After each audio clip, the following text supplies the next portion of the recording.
So my name is Maddie Berezowitz. I am from a small town in Wisconsin. It's called Burlington. It's, I always say, like an hour south of Milwaukee, an hour north of Chicago. Grew up in a huge Catholic farming family up there. I'm the oldest of 4 siblings. I have siblings. They're Joey, Molly, Katie. We're all 2 years apart. It's the best way to be raised. So my dad is a high school basketball coach. He has been coaching varsity basketball since he was 22, and he's 51 now. So, you know, over 25 years. He's coached at my high school in Burlington. You know, I'm the oldest of 4 kids, so my parents, well, my mom would always send all of us with my dad on Saturday mornings to the gym, and just basically so she could have the house to herself. So when I say we grew up in the gym, like, we grew up in the gym. And whether we were playing one-on-one on the side hoop, or we were playing with volleyball against the wall, or playing hide and seek in the back room, we just, like, were always at the gym growing up. And so from a very young age, I was always playing sports, whether it was volleyball, softball, basketball, gymnastics. Those were kind of the things that I loved to do, and I think more so my parents just liked getting rid of us, but we all did that for as long as I can remember. So before the recruiting rules changed 2 years ago, you used to be able to be recruited, you know, when you were in 8th grade if you wanted to. That was not my situation, but you could if you wanted to. And I remember getting my first, like, generic letter from University of Green Bay. My whole team got it, but I felt like I was, like, the cat's meow. I thought it was the coolest thing that Division I program had reached out to me. And it was just like a questionnaire in the mail, but all my teammates were getting all these emails and texts from coaches and, you know, unofficial visits set up, and I had yet to go through puberty. I was maybe scratching 100 pounds, 5'3", like very underdeveloped, but I knew I wanted to go to a big school. I knew I was smart enough to, I knew that I had work ethic too, but it was just a matter of a school taking a chance on me. But ultimately, I always knew I wanted to come to Kentucky. I just knew, like, what a cool university Kentucky was and how awesome the BBN was, and so with that, I continued to reach out to Craig, Anders, at the time, Carly Kramer, telling them about myself. I would send these long emails, I go back and read them sometimes, just about how badly I wanted to come here, how much I think I could have made a difference on the court, off the court. Didn't get a lot of replies in the beginning, and then eventually they came and watched me my sophomore year in high school, and I got a call from Anders, and he was like, hey, I think we're interested. They offered me a preferred walk-on, and the rest is history. I just had to convince my mom to come here. So my biggest reason in wanting to come to a school like Kentucky is I always wanted something that was just so much bigger than myself. Knowing that I was going to be a part of something that was legendary, that was successful, that was a winning culture, and that is the exact same thing I want to do in my career. But this lady, you know, that I met in my first few months of being in Lexington kind of convinced me to switch to finance and explore what that path looked like. My dad always said growing up, there's only 2 ways to make a difference in the world, and it's finance and politics. And I can't believe I'm actually following his guidance, but I really am going into finance, and I think that it's such a neat opportunity for females, possibility to, you know, give money where money's needed and invest in female entrepreneurs and invest in female-owned businesses. And it's just, it's a really unique time right now for females in finance, and I'm really excited about where the future is for me in finance.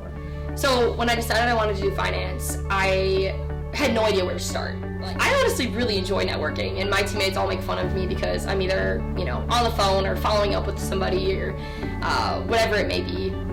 But I've probably called, you know, 200 to 300 people in the finance world at this point, and it's been so cool for me because I've been able to learn what my path in finance may look like, and I've learned that from people who have been doing it for, you know, 20, 30 years, and each phone call makes me a little more excited about what my career might look like in finance. I was able to get a sophomore year internship with a company called TradeWeb. TradeWeb is a market maker for fixed income. Essentially, it's the middleman for institutions who want to trade fixed income. And so that was really neat, and it was virtual, so I was able to still work out here in Lexington and then work, you know, 8 to 5 or whatever it was. And then that internship actually prepared me really nicely for my internship last year, my junior year. We typically have to be here in the summer to train. So October my sophomore year, 2020, I went into Craig's office and I said, Craig, I know this has never been done before, but I need you to trust me, and is there any way I could go to New York City between my junior and senior year to get an internship? And he was like, Rez, we haven't done this in the past, but if it's a really great internship, then I think you have to do it. So I took that as a yes, and I networked like crazy, called as many people as I could, did as many diversity programs and female and finance programs as I could. Ended up getting multiple offers, and ended up taking the offer at Credit Suisse for the following summer. And so I worked in New York City at Credit Suisse this past summer in their sales and trading division, which is like your stereotypical trading floor of, the 2000 era, except it's very much more computerized now. So that experience was otherworldly. I had never been to New York before I stepped off the plane to live there for 2 months.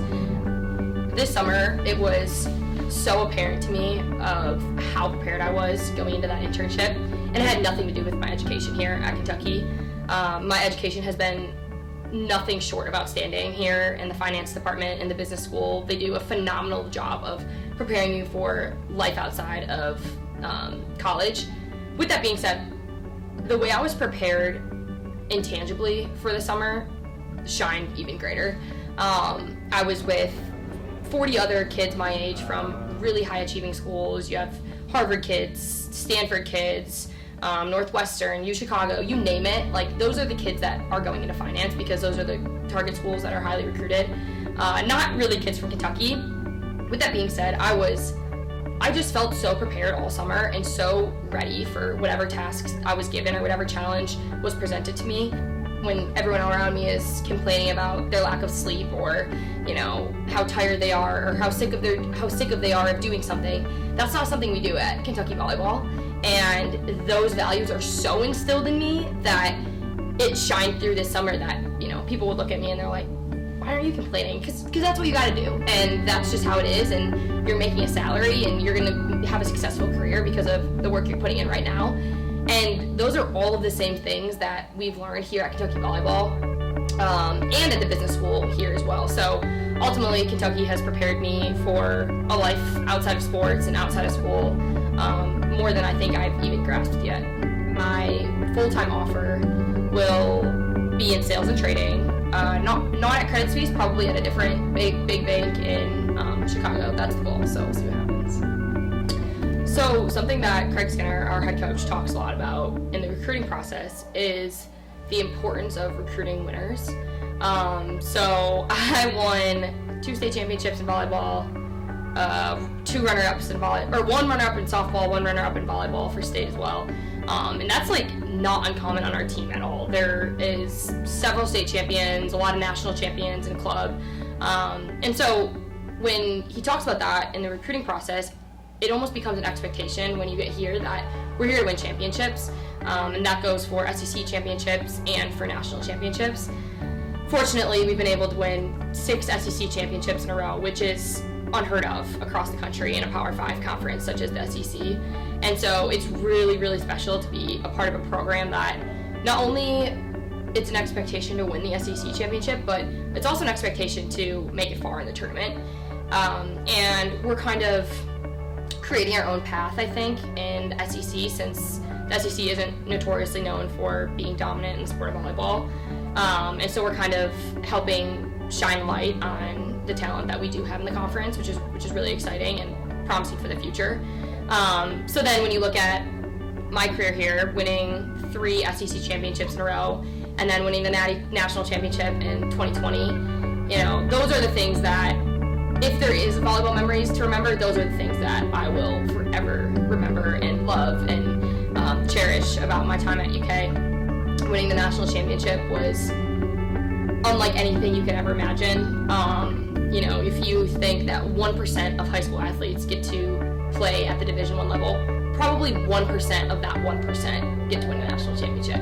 So it's a really unique, situation to be in, and just a really special memory altogether.